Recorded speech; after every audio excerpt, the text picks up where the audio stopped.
All right, so what I have in mind for today is I'm going to talk about matrix multiplication, and then elementary matrices, matrix inverses, and depending on how much time I have at the end, I'd also like to get into LU decomposition, as well as LDU, PA equals LU, and all the other related stuff. So before I begin, I'll just ask if you guys have any questions.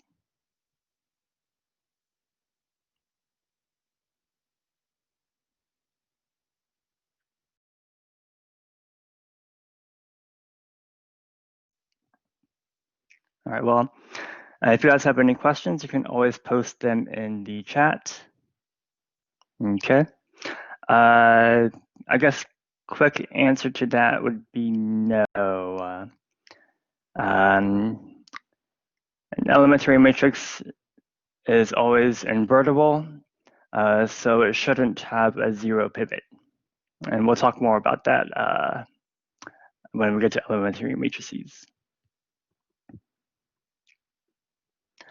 All right, so the first topic is matrix multiplication, and I thought I would start by asking you guys if you are familiar with how to do matrix multiplication, because if so, then I maybe won't spend that much time on it.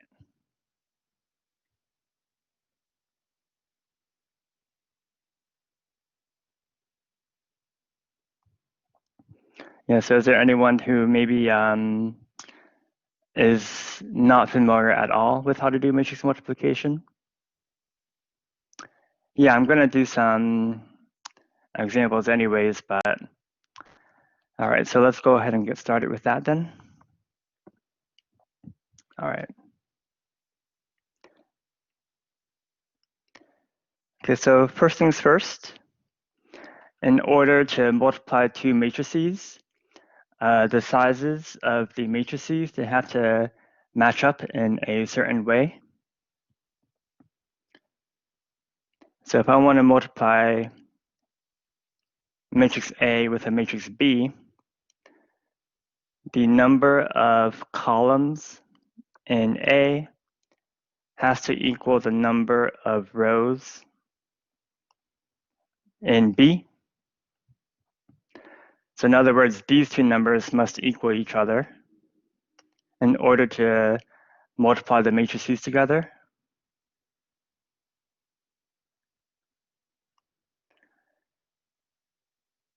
Now, these other two numbers, the m and the n, those numbers tell you the size of the result, okay?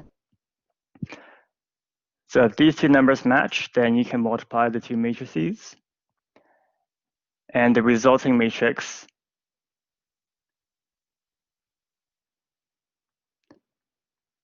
will be size m by n, okay? So you get the size of the product, again, just by looking at these two numbers.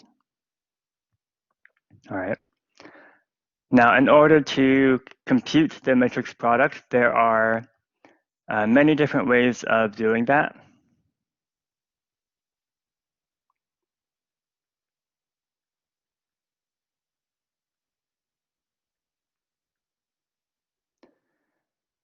Okay, so I'll go over one method first, but then I'm going to go over some other methods later as well.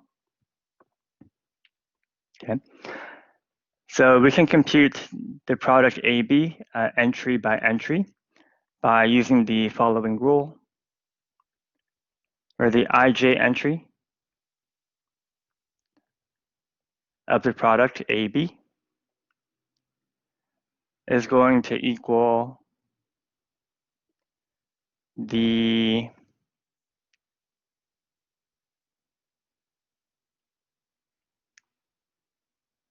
ith row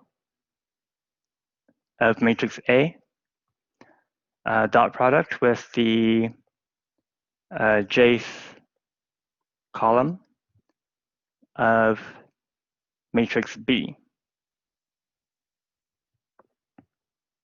All right. And so let's do an example of that right now.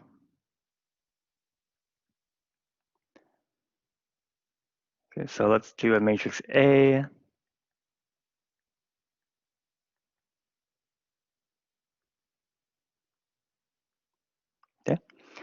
Okay, so let's note right now this matrix A is size 2 by 3. Create another matrix B. Let's do one. We could do 1.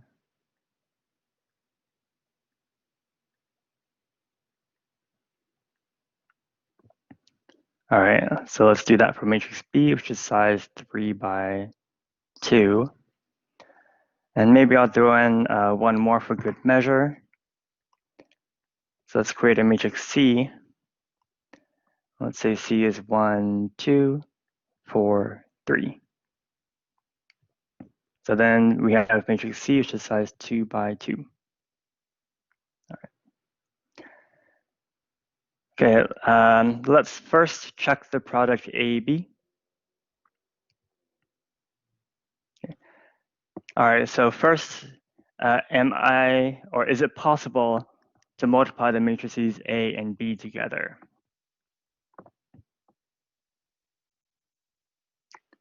Yeah, okay. So the sizes match up. What will the size of the results be?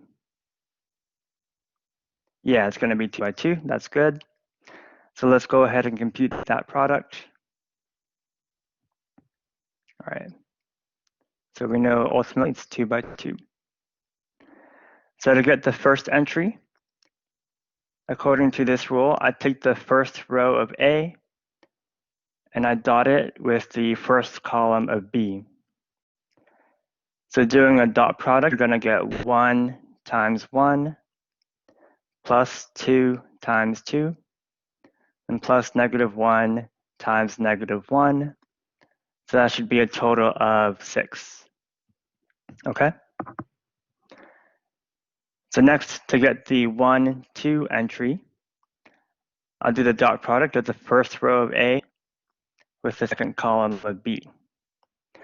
So it'll be 1 times -1 plus 2 times 3 and plus -1 times 1. So if you add all of that up, it should give you 4. All right. And then next, taking the second row of A, dot product with the first column of B.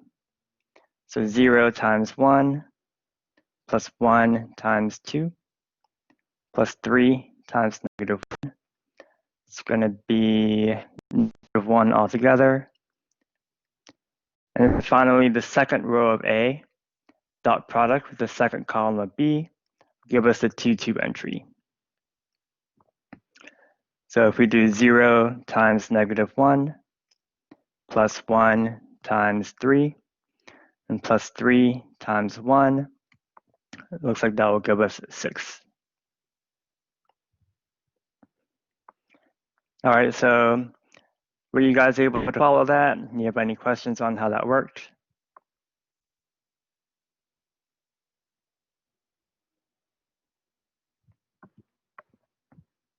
All right, so then let's take a look at if I wanted to do B times A. All right. Is it possible to multiply B times A?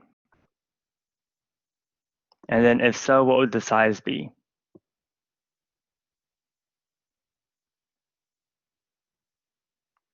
Yeah, so this time B times A should give us a 3 by 3. All right, very good.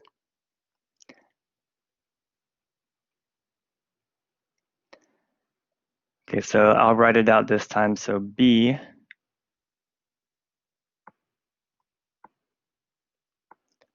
and then times A.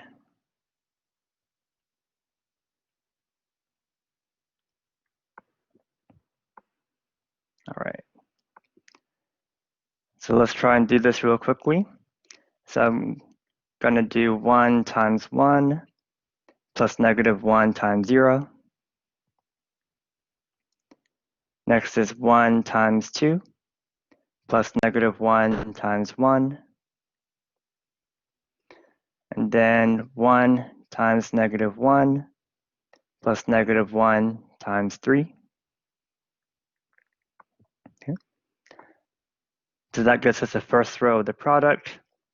So next I'll take the second row of BA, and I'll dot it with every column here to get the second row of the product. So then 2 times 1 plus 3 times 0 is 2. 2 times 2 plus 3 times 1, 7. 2 times -1 plus 3 times 3 should be another 7. And finally, taking the third row B, dotting it with each column of A to get the final row. So -1 times 1 plus 0. Next we'll get -2 plus 1 is -1. And finally we're going to get 1 plus 3 for a final answer of 4.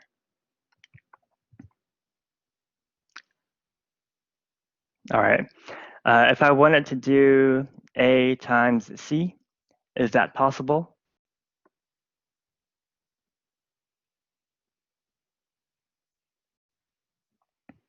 All right, good. So A times C is not possible because their sizes don't match up. So A was 2 by 3, C was 2 by 2. Because these numbers don't match, so you would say this product AC is undefined. Can't do it.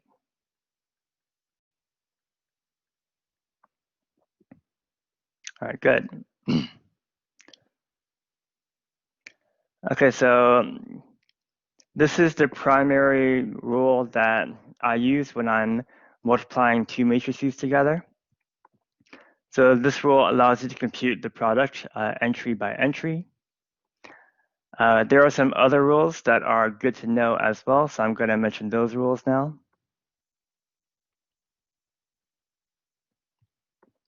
Okay. So if I want to focus on a single row or a single column of the product, we have the following facts. The ith row of a product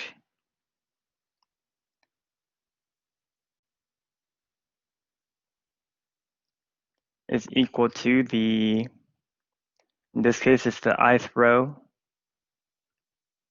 of A times the matrix B. Let's see here. I'll write it like this to make it look better. So yes, the ith row of A, and then times the matrix B. And then if you want a column, say the jth column of a product AB,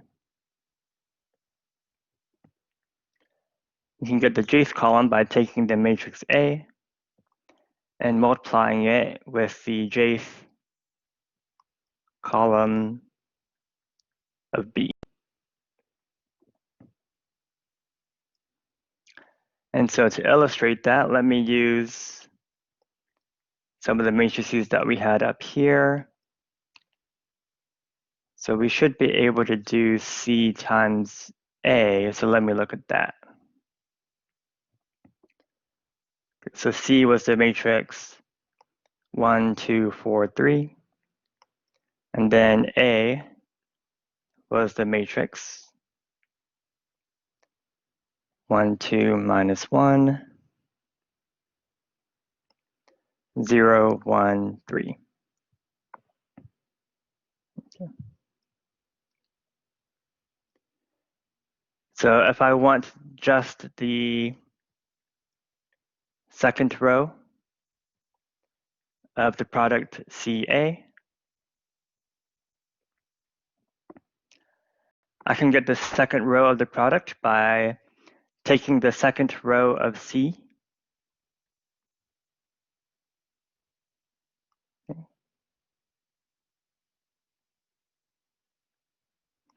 And then multiplying that with the matrix A.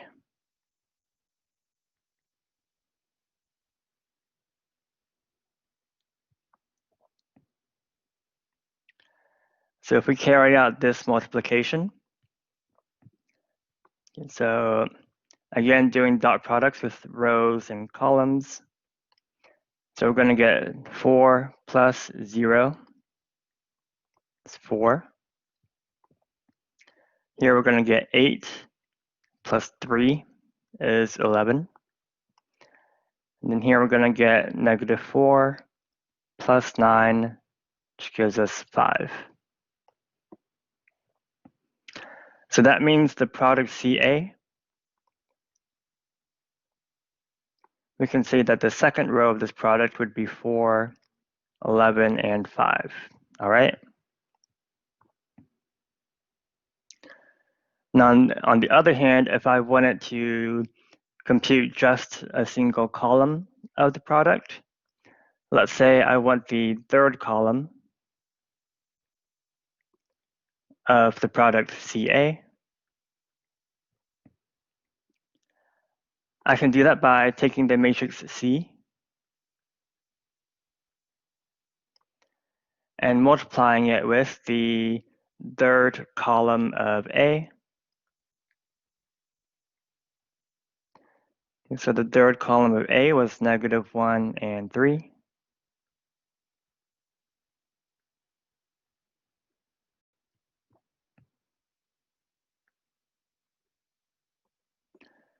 So then if we multiply this out, we're going to get negative 1 plus 6, which is 5. And then negative 4 plus 9, which is another 5. Okay. So therefore, in the product CA, the third column should be 5 and 5, which we already figured out from earlier. Okay. So sometimes it's useful to, for some reason, to look at individual rows or columns in a product. So these are useful facts to know when that is the case. All right. Any questions about any of that?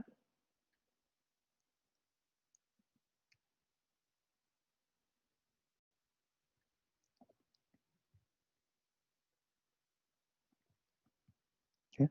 So then finally, I'll just mention a few properties of matrix multiplication.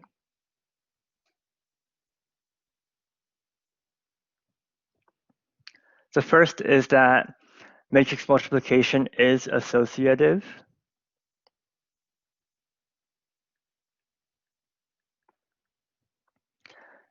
So that means when you're multiplying 3 matrices together, you can either multiply A and B and then take that product and times C, or you can multiply B and C first and then multiply with A after that. So this is assuming that all of the sizes are matching up so that we do all of these multiplications, okay? So in other words, whenever you need to multiply more than 2 matrices together, the order that you do them in doesn't matter in this sense. Okay. Matrix multiplication is distributive.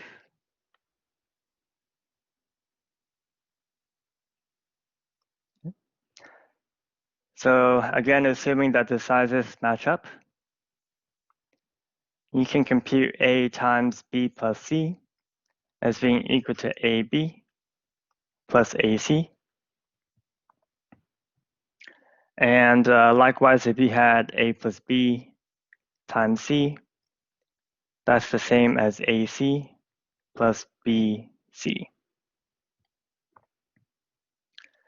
And then finally, Just worth noting that matrix multiplication is not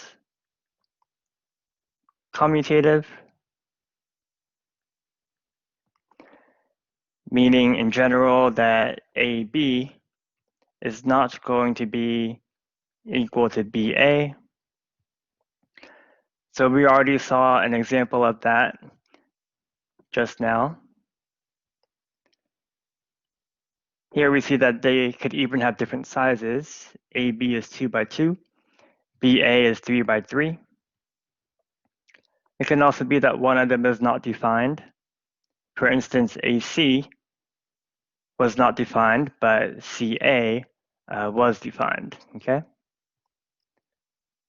So matrix multiplication is not commutative, so you gotta be careful sometimes when you're working with matrix multiplication.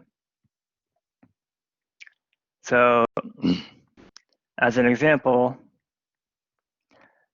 suppose we had this expression, 2 matrices A plus B squared. So if you wanted to evaluate this expression, okay, so A plus B squared, you want to think of that as A plus B times itself.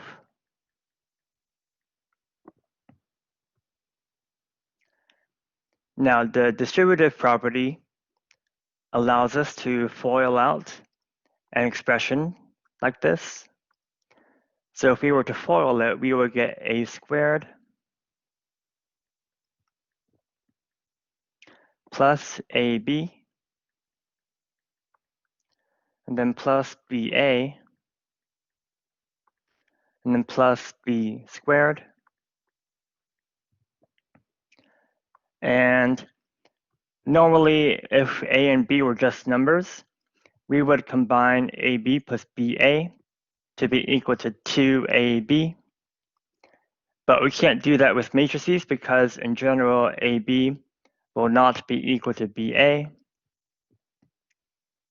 So in general, we cannot say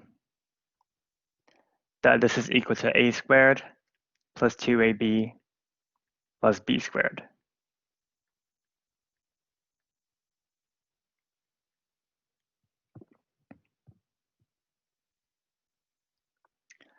All right. Any questions about that? Or anything about matrix multiplication in general?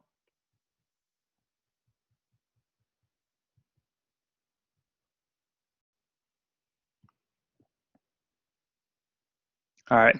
So in that case, I'm going to move on and talk about elementary matrices next.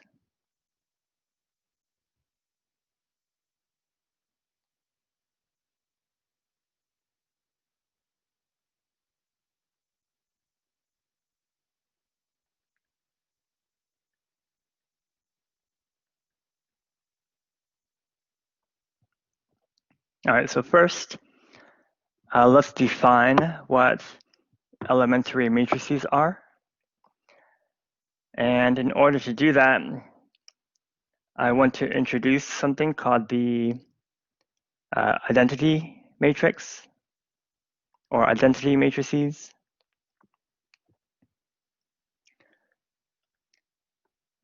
All right, so an identity matrix is it's a square matrix that has ones on the diagonal and then 0 everywhere else. So that would be the 2 by 2 identity. This would be the 3 by 3 identity, and so forth. So we usually use the letter I for an identity matrix. If we want to emphasize the size, then we might put a subscript on it. So we could say this is I2 to stand for the 2 by 2 identity matrix. Whereas this one we might refer to as I3 because it's the 3 by 3 identity matrix. So in general, we can use I to represent an identity matrix.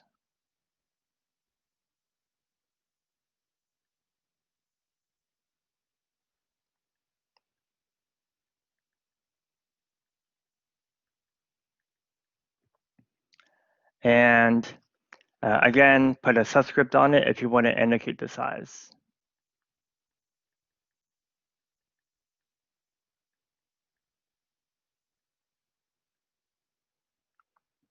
Right. And do you guys know what's special about the identity matrix?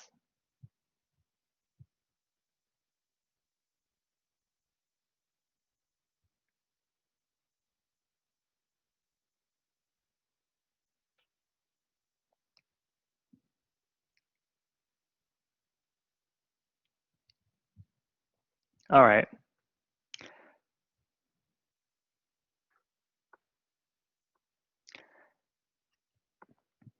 So they are square matrices, but that's not what's special about them. So what's special about an identity matrix is that whenever you multiply anything with an identity matrix, you just get the same thing. Yeah, okay. So A times I is equal to A. Likewise, I times A would equal A as well. So the identity matrix, as you just said, it sort of behaves like the number 1 for matrices.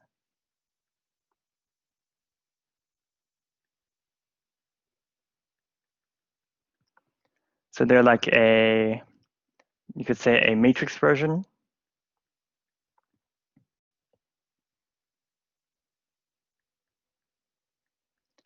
of the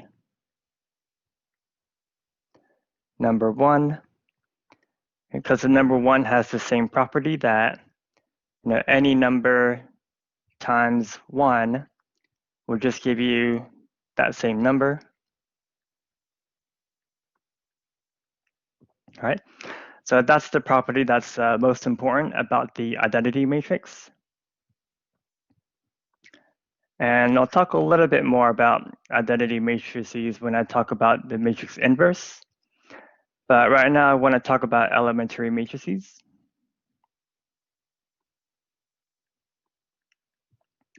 So let's give a definition of them first. All right, an elementary matrix is any matrix that can be obtained from an identity matrix. Okay, by performing exactly one row operation. Okay.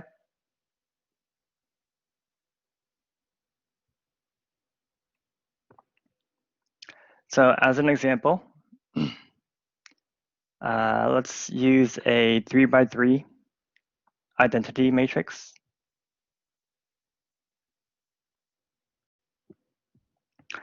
And I'm just going to perform a random row operation right now to get an elementary matrix. So I think I'm just going to do something like row 3 minus 2 of row 1. Okay. So if we do that, row 3 minus 2 of row 1 is going to give us a -2 in this 3, 1 position. And then everything else will remain the same.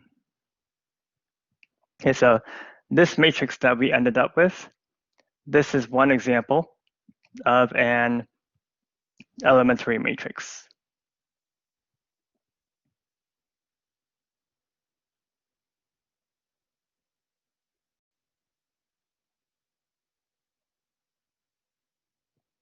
So I'm just going to call it E for short right now. And then just as one more example, let's say that starting from the identity matrix, let's say that I swap row 2 with row 3.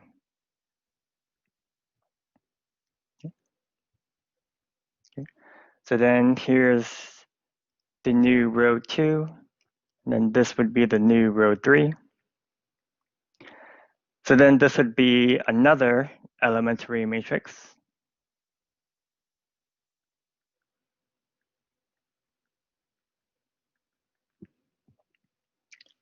And since I got it from permuting the rows of the identity, maybe I'll call it P because it's like a permutation, all right? Okay. So those are just examples of elementary matrices. So then what we want to know next is what's important about these guys.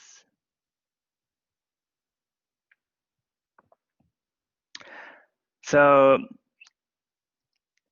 it kind of looks like there's a 0 pivot, but that's not actually the case. Okay. So you're probably looking at this 0 that's in the, or these two zeros in the diagonal.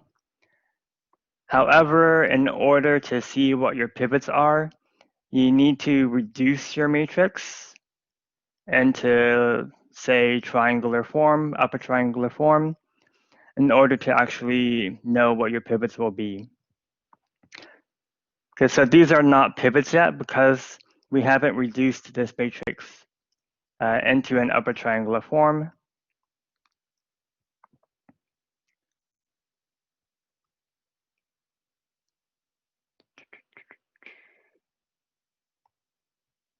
Yeah, so whatever row operation you perform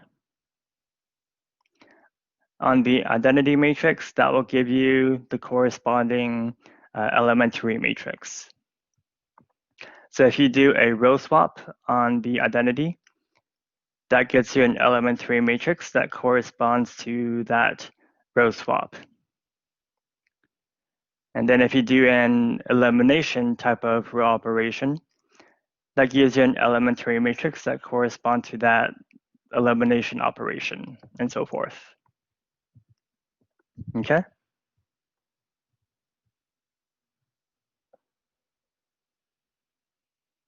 All right.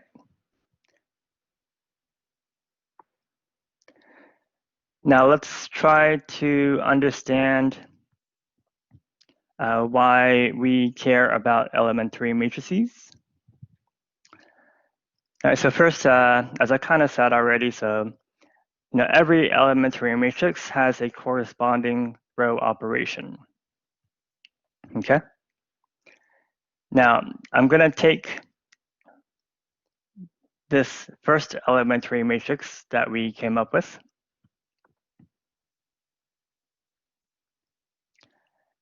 and what I'm going to do right now is I'm going to multiply this matrix with another matrix. Let's see here. I'll do a 3 by 3, although it doesn't have to be 3 by 3.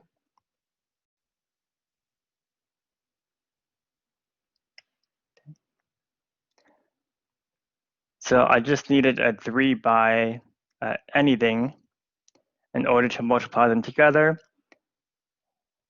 But just to make it look nice for my example right now, I specifically chose 3 by 3. Okay. If we multiply these two matrices together, let's see what will happen. In the first row, we're going to get A, B, C.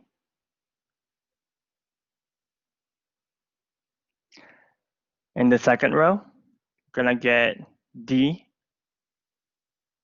E, and F. So far, nothing has really changed. Now, if we look at the third row, we're going to get negative 2A plus 0 plus G, which I'll write as G minus 2A. Next, we're going to get negative 2B plus H, which I'll write as H minus 2B. And then finally, we're going to get negative 2C plus I, which I will write as I minus 2C. All right. So then, how is this resulting matrix related to this original one here?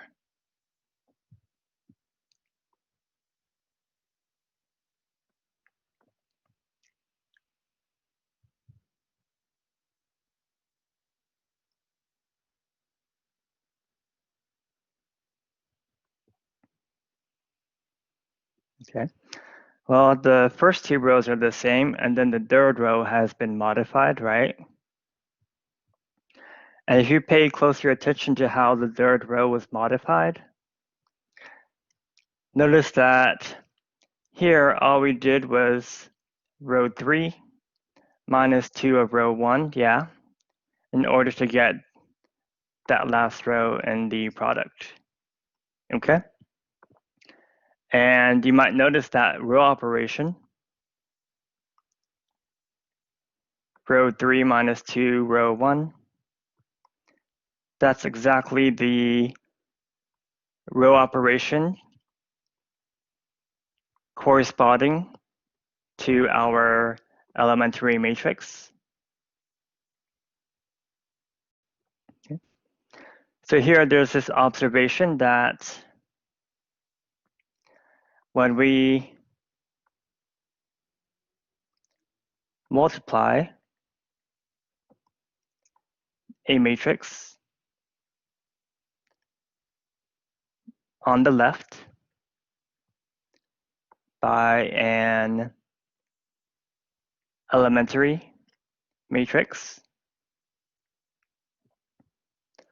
the effect is to perform the corresponding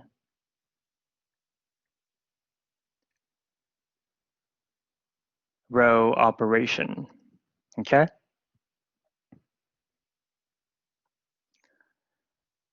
And so I won't work it all out, but I'm just going to write it out, and you guys can check for yourself that if we take matrix P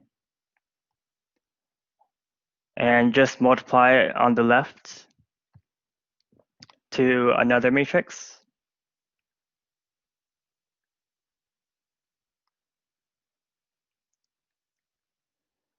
what you should find is that the result will just have rows 3 and 2 swapped, because that was the row operation that was performed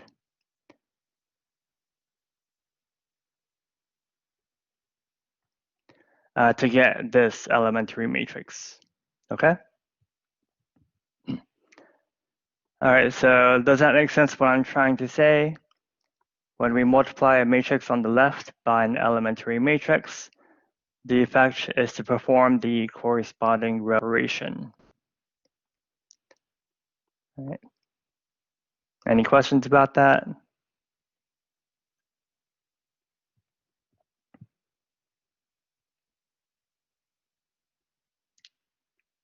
Okay. All right, so I'm gonna look at an example now.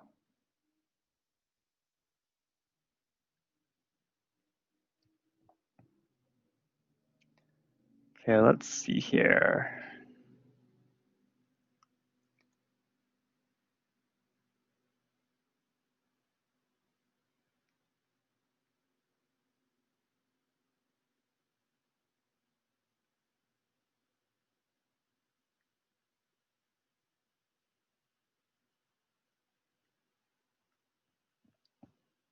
Okay, so I have this matrix here, which I'm just gonna call A. All right, and what I'm gonna do right now is I'm going to row reduce A into an upper triangular matrix.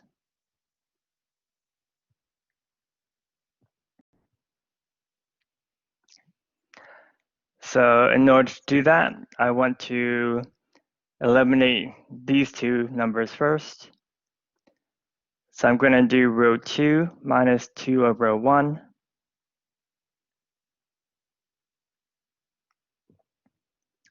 I'm also going to do row 3 minus 3 of row 1.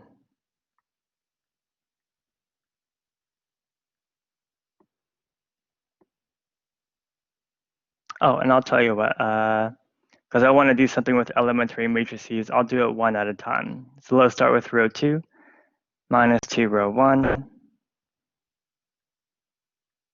Okay. So that will give me a 0 here. Let's see here, we're going to get negative 3 plus 4 is 1. 3 minus 4 is negative 1. And then row 3 is unchanged. All right. So then next I'm going to do row 3 minus 3 of row 1 to eliminate this 3.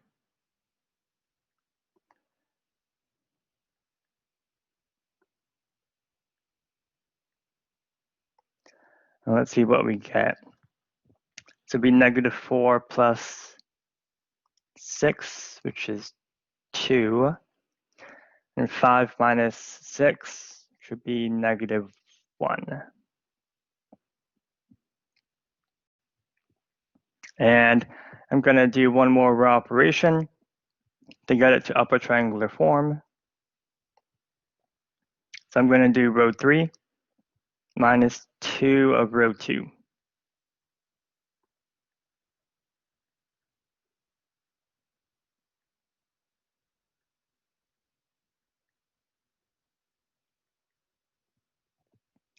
So in the end, what we'll get here is negative 1 plus 2, which would be 1. All right, so then we ended up with an upper triangular matrix. All right. Now let's get the elementary matrices corresponding to each of these row operations. So let's start by getting the elementary matrix corresponding to this row operation. So to do that, I would start with an identity. And I would perform row 2 minus 2 row 1. And then if we do that, you'll get a negative 2 in this 2, 1 position. And then if we check, everything else will remain the same. All right.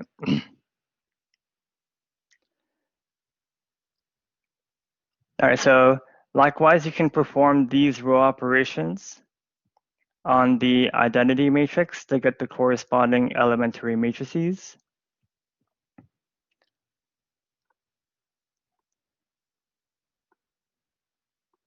Whoops.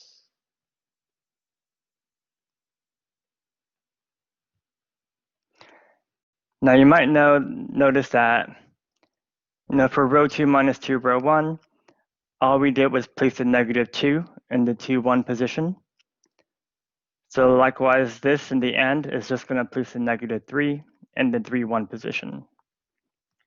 So that's kind of like maybe a little shortcut in getting these elementary matrices.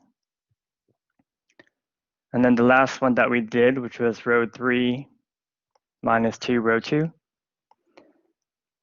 you'll find that you just got a negative 2 in the 3, 2 position.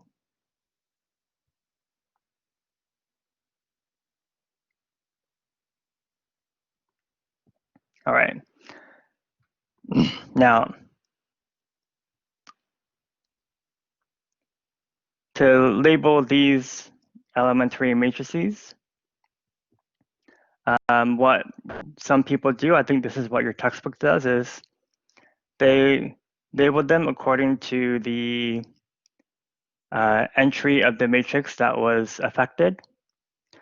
So this row operation affected one position, so we label as E21. Likewise, we will label this as E31 because this row operation affects the 3-1 position. And likewise, you might see people label this one as E32 because this row operation affected the 3-2 position, okay?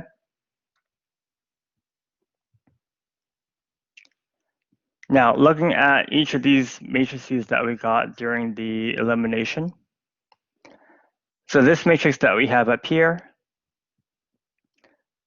this matrix is equivalent to multiplying E21 with the matrix A. Okay. So that's because, again, applying a matrix on the left by an elementary matrix has the same effect as performing the corresponding row operation. Okay? Now, similarly, performing this row operation on this matrix is equivalent to multiplying this matrix on the left by this elementary matrix corresponding to this row operation. And finally, performing this row operation on this matrix is equivalent to multiplying this matrix on the left by the elementary matrix corresponding to this row operation. Okay? So in the end, this upper triangular matrix, if I call it U, then here we see that E32 times E31 times E21 times A, like that, produces this upper triangular matrix U. Okay? Now, any questions about what I've done so far in that example?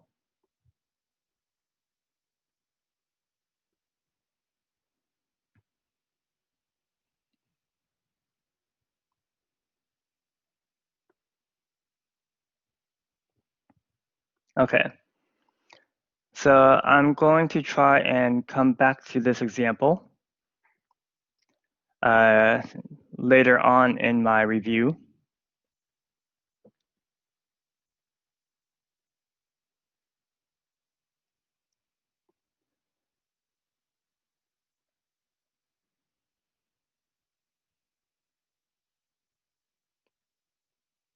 Oh, damn, okay. Whatever, I'll deal with that later. Okay, but right now what I want to do is move on and talk about matrix inverses. And then I'm going to try and do something with this example after that.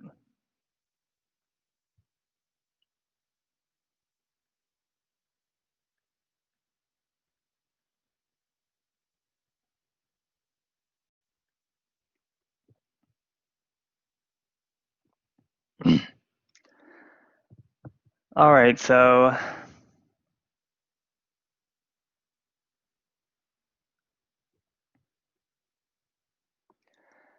to sort of motivate the idea of matrix inverses, so we've been talking about systems of equations, and one thing that we've done is we've learned how to rewrite a linear system of equations as a matrix equation in the form of AX equals B, where B and X are vectors, A is the matrix of the coefficients. And we've been trying to learn how to solve this type of equation.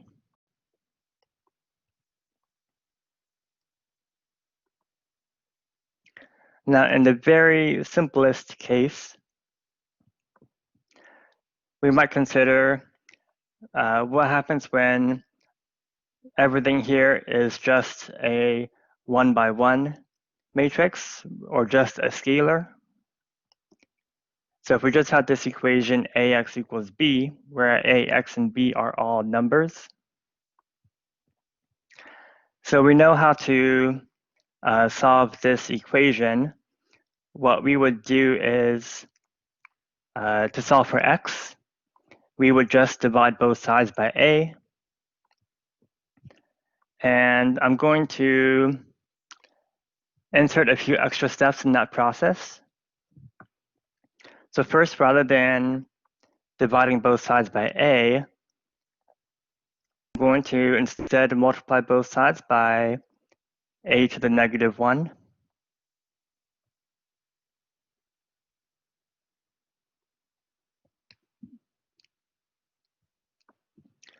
Okay, so that's the same thing as dividing both sides by a. Now, what's special here is that when we multiply a times a to the negative 1, that's just a over a, which we know simplifies to be the number 1.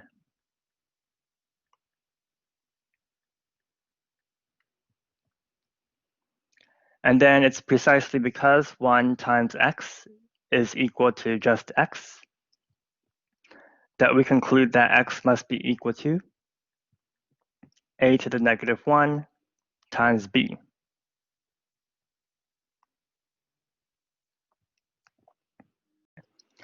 So we would like to be able to maybe imitate this when we're dealing with a matrix equation.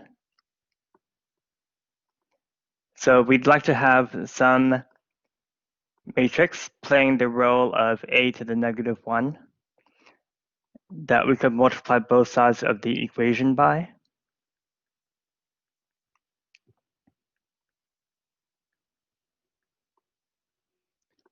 And instead of having a to the negative 1 times a equaling 1, what we would expect when we're working with matrices is for a inverse times a to give us the identity matrix, because the identity is the matrix analog of the number 1. So identity times anything gives us that same thing. So that would tell us that the solution to our system of equations, is given by this product.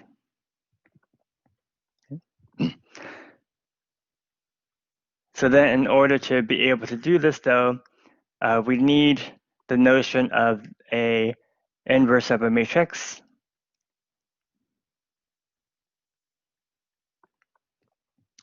So I'm going to define it right now.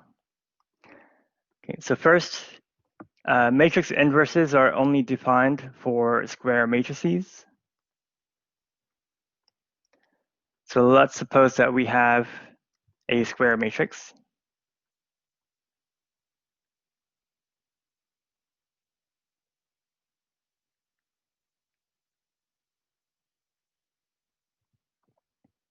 Okay. Then we say that this matrix A is invertible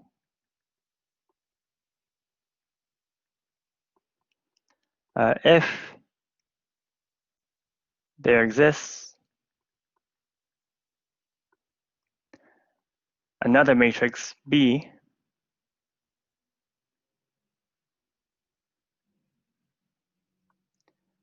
such that A times B and B times A results in the identity matrix.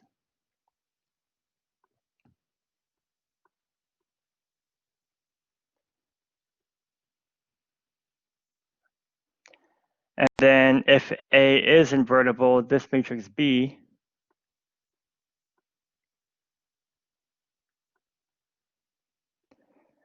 would be called the inverse of A.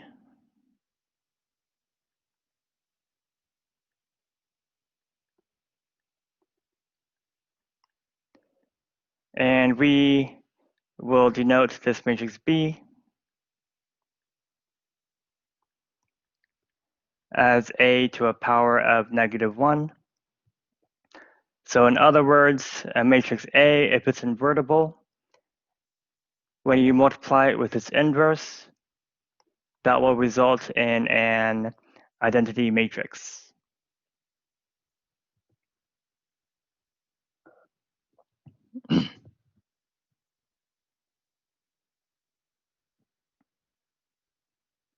All right. And there's a sort of a method for calculating the inverse of a matrix. Now, I might save that for the next review, or I might squeeze it in towards the end of this review. But right now, rather than talking about how to compute the inverse of a matrix, I want to relate this to elementary matrices first.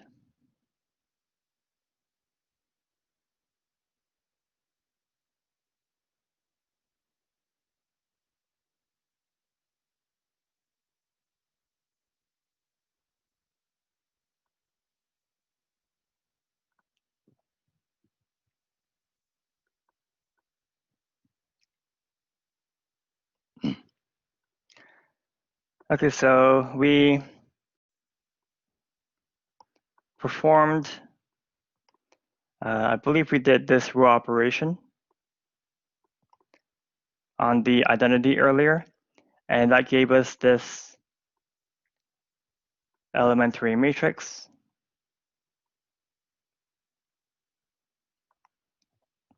So I'm just going to call it E right now. All right. Now, every row operation can be undone by another row operation. So there should be a row operation that I can perform on E that will take me back to the identity matrix. So can you guys see what row operation would we perform on E to get back to the identity?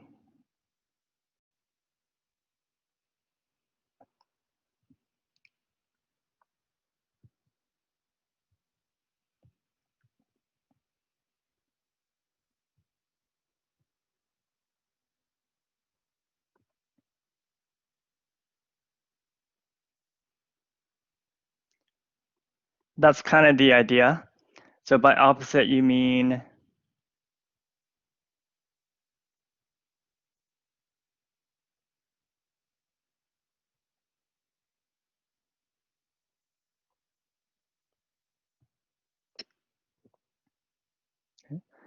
so then rather than subtracting 2 of row 1 from row 3, we would do the opposite of that and we would add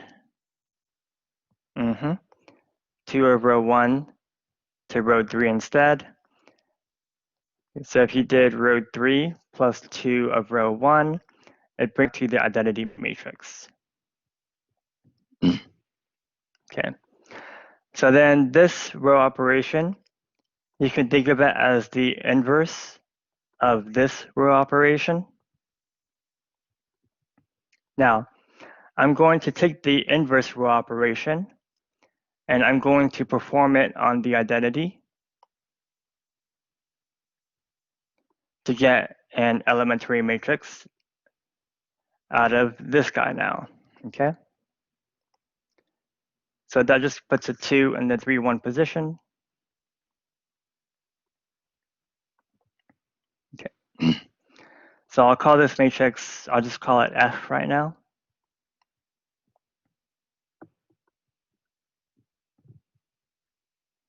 Now, performing this row operation on E gives us the identity. So that means if I take E and I multiply it on the left by the corresponding elementary matrix, Okay, so elementary matrix corresponding to this row operation. Well, that should result in the identity matrix then, okay? So what this is telling us is that really F is the inverse of the matrix E. And so the sort of key takeaway that I want to mention with this example is that so every elementary matrix is going to be invertible.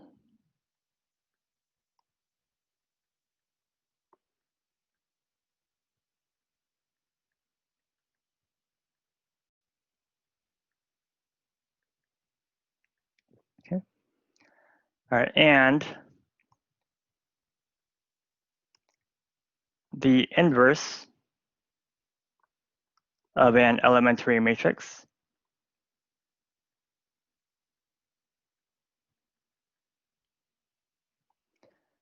so the inverse of an elementary matrix is the elementary matrix corresponding to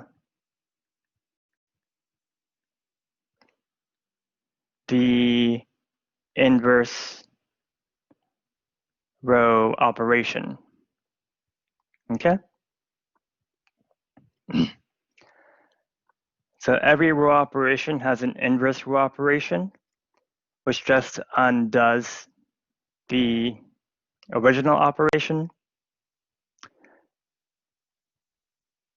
And so elementary matrices that correspond to inverse row operations will be inverses of each other.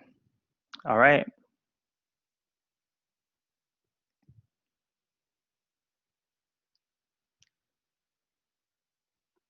Okay. Any questions about that?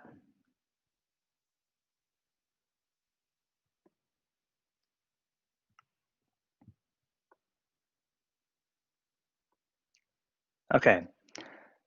So I've got a couple of examples I want to do now then. Oh, what just happened? Oh, okay.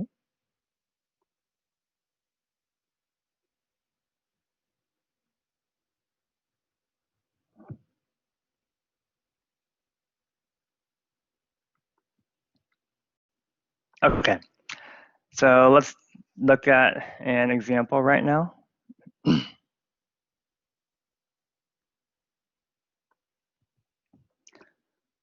All right, so I'm gonna create a 2x2 matrix.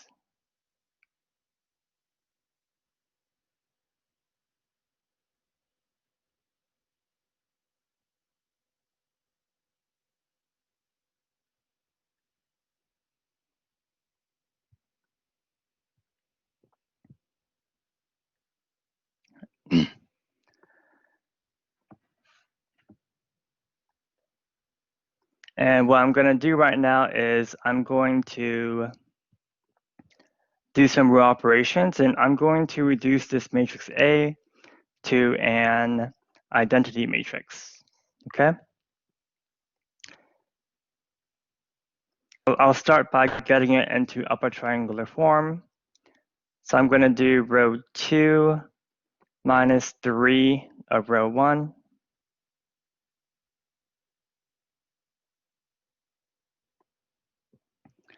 So if I do that, I'm gonna get 5 minus 6, which is -1.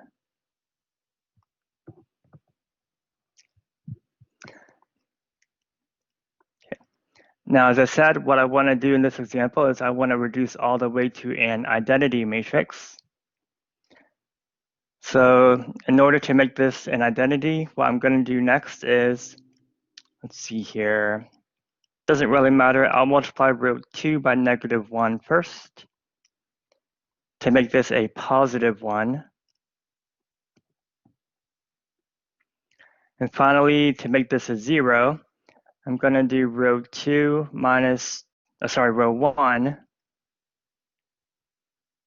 minus 2 of row 2, okay?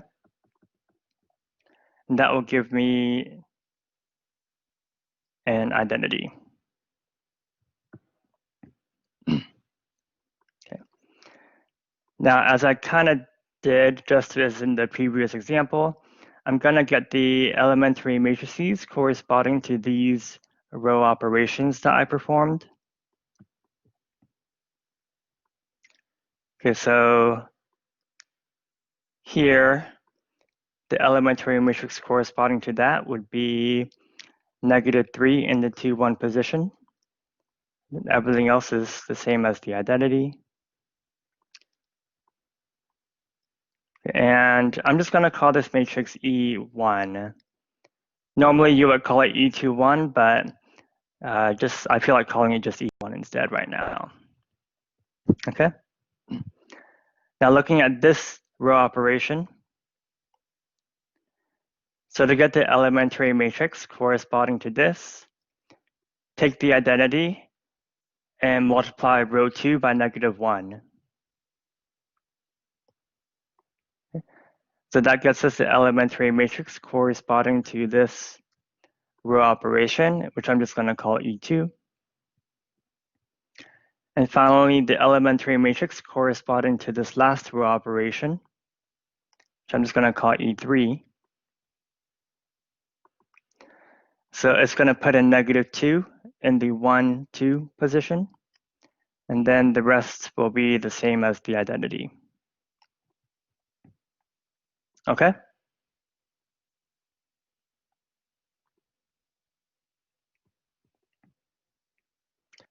And then similar to the previous example that I had, let's note that this matrix would be E1 times A. So then this matrix would be E2, multiplying E1A on the left. And then finally, the identity that we ended up with here, well, it should be equal to multiplying this on the left by E3.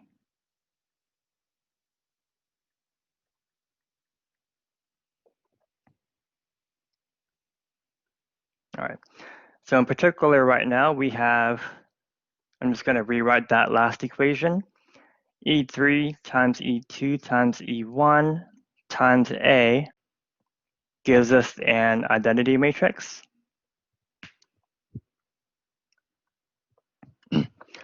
So because these multiply to give us an identity, what that tells us is that this product must be the inverse of the matrix A.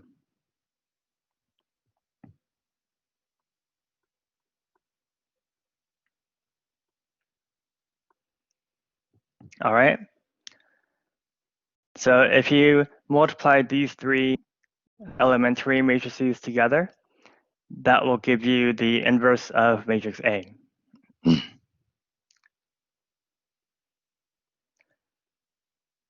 Okay, now I'm not going to multiply them out, but I'm going to do something else instead.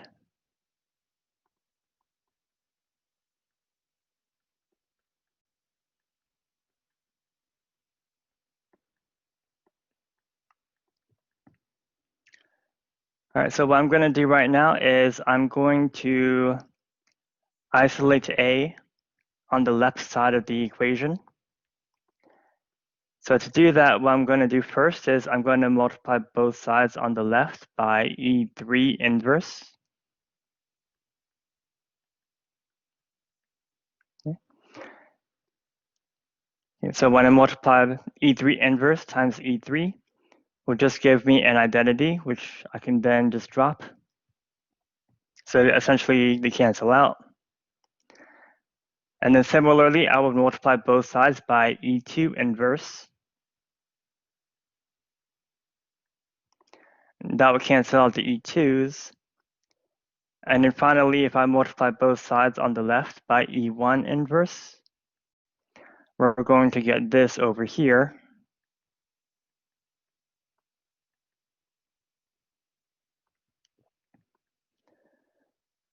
And then, of course, multiplying by identity doesn't do anything, so I'm just going to get rid of that as well.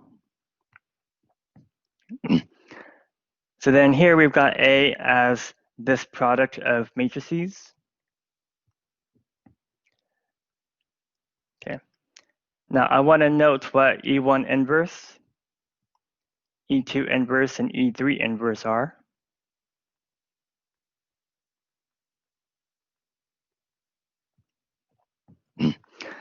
Okay, so to get E1 inverse, so as I talked about just now, just prior to this example, so the inverse of an elementary matrix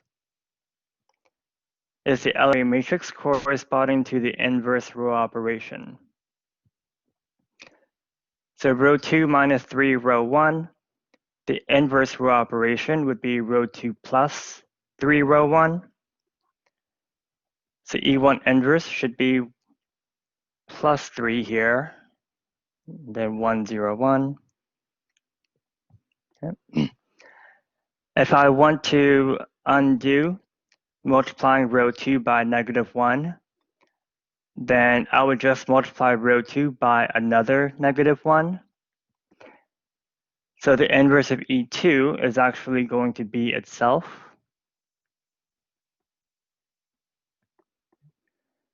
Because the inverse of this row operation is itself, okay?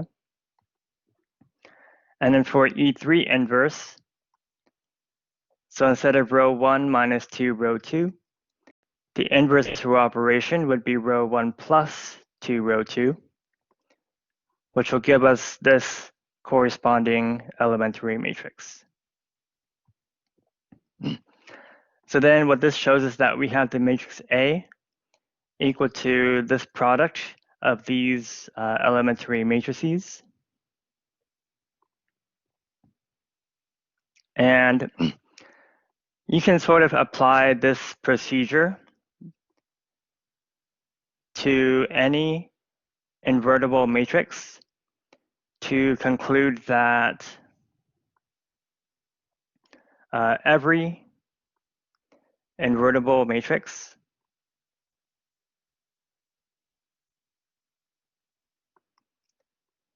is a product of elementary matrices. Okay. So then this result comes in handy in a few different places in linear algebra, where sometimes when you're trying to prove a result involving invertible matrices, you can prove that result just by considering elementary matrices, and then using the fact that every invertible matrix is, in this sense, built up from elementary matrices. Okay? All right. So now what I want to do, I'm about out of time.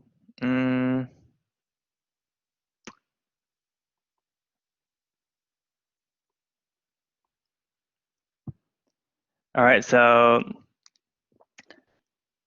I can do one more thing, or we can end the review here. So do you guys want to call it a day, or do you guys love linear algebra so much that you want me to see me to do one more thing?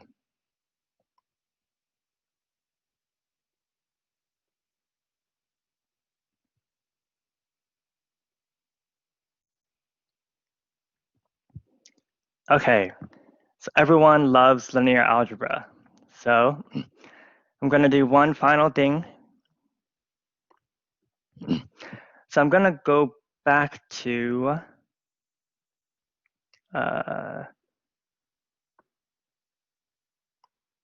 I want to come back and take another look at this example. So I'm going to do something extra now with this.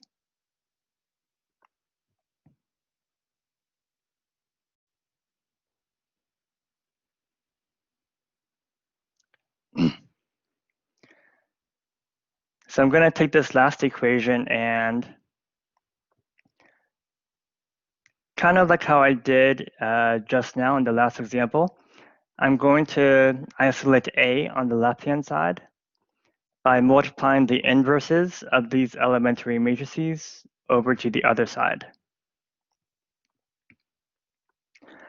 So first, I get rid of the E32 by multiplying E32 inverse over. Then get rid of the E31 by multiplying both sides by E31 inverse on the left. Finally, we can get rid of the E21 by multiplying both sides by E21 inverse after all of that. And so now we get this equation. And this time I want to actually multiply these matrices out and see what we get from that.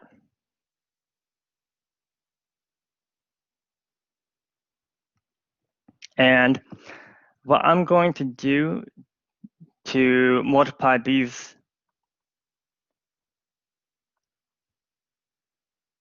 three matrices together is, let's see here.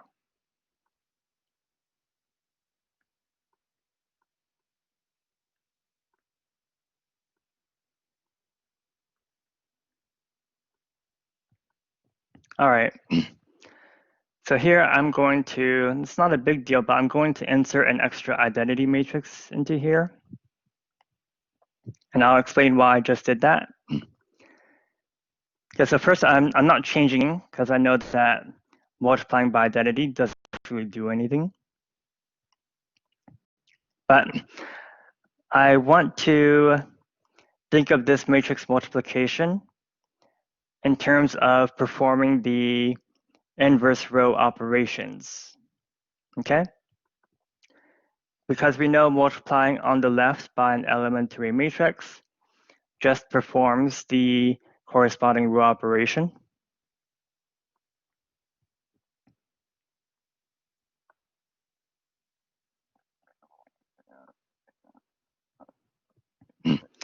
So starting with the identity matrix, I'm going to first to multiply by E32 inverse.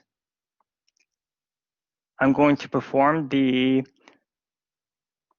inverse row operation of this, okay?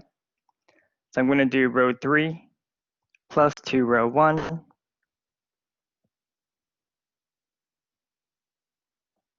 whoops, 2 row 2. So that gets me that.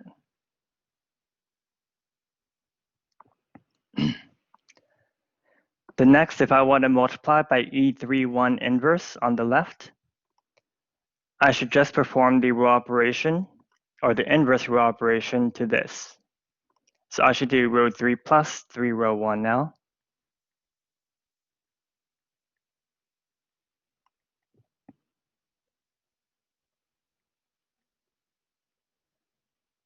So you can check it gets you that. And then finally, I want to multiply by E21 inverse on the left. And again, to do that, I'll just perform the inverse of this row operation. So I'm going to do row 2 plus 2, 1.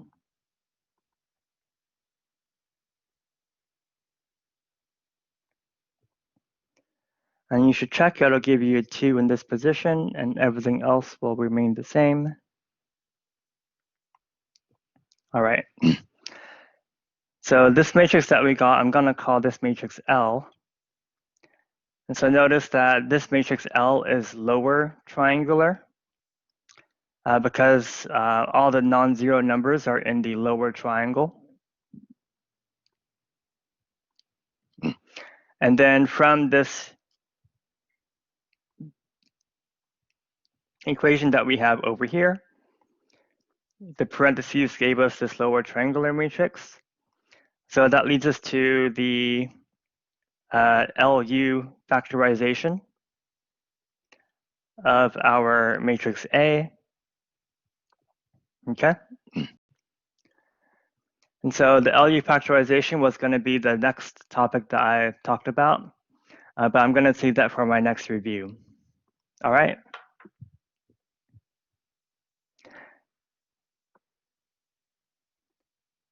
All right, so at this point, I'm going to go ahead and stop the recording.